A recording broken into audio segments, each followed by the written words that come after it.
Mummy এটা কি হলো? এটা দন্তকলসের শাক। এটা খুব ভালো শাক, উপকারী। কেউ বলে গুমা শাক, কেউ বলে দন্তকলস শাক। কচি কচি দেখুন, এখনো ফুল হয়নি।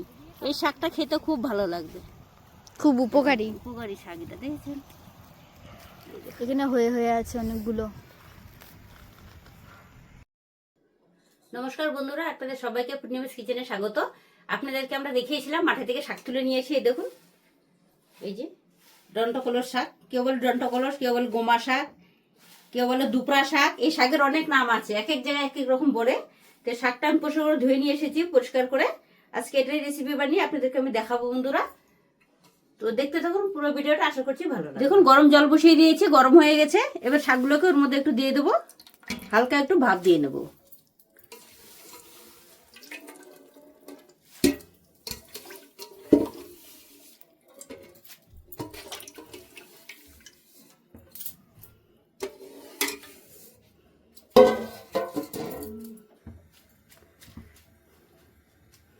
একটু এখানে শাক ভাজা তৈরি করার জন্য আমি এখানে কাঁচা লঙ্কা, পেঁয়াজ, রসুন কেটে নিয়েছি।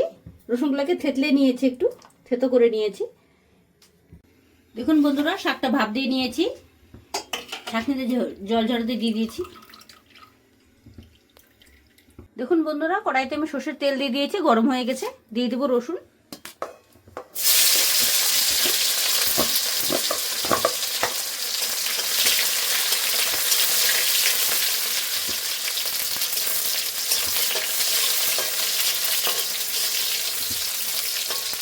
দিয়ে দিচ্ছি কাঁচা লঙ্কার পেঁয়াজ।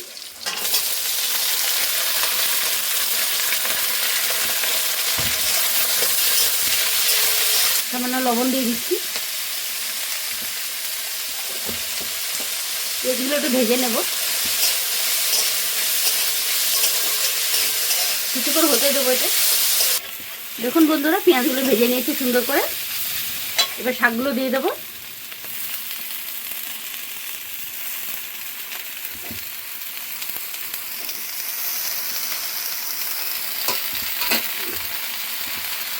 ধোয়াই দেখাই যাচ্ছে না ঠিক করে।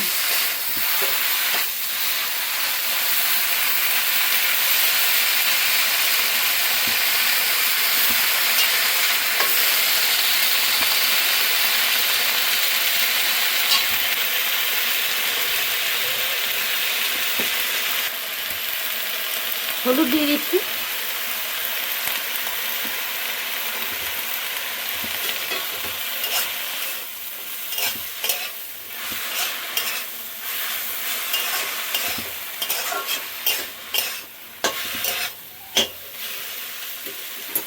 এবার কিছুক্ষণ হতে দেবো।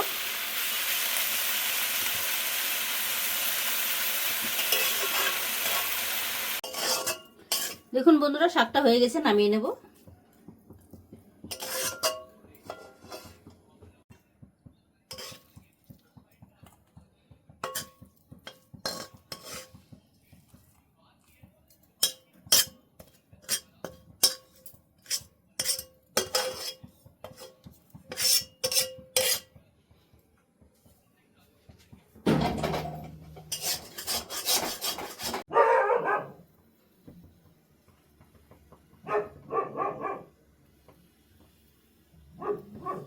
দেখলেন বন্ধুরা, আপনাদেরকে আমি সহজ পদ্ধতিতে দন্তকলস শাকের রেসিপি বানিয়ে আপনাদেরকে দেখালাম।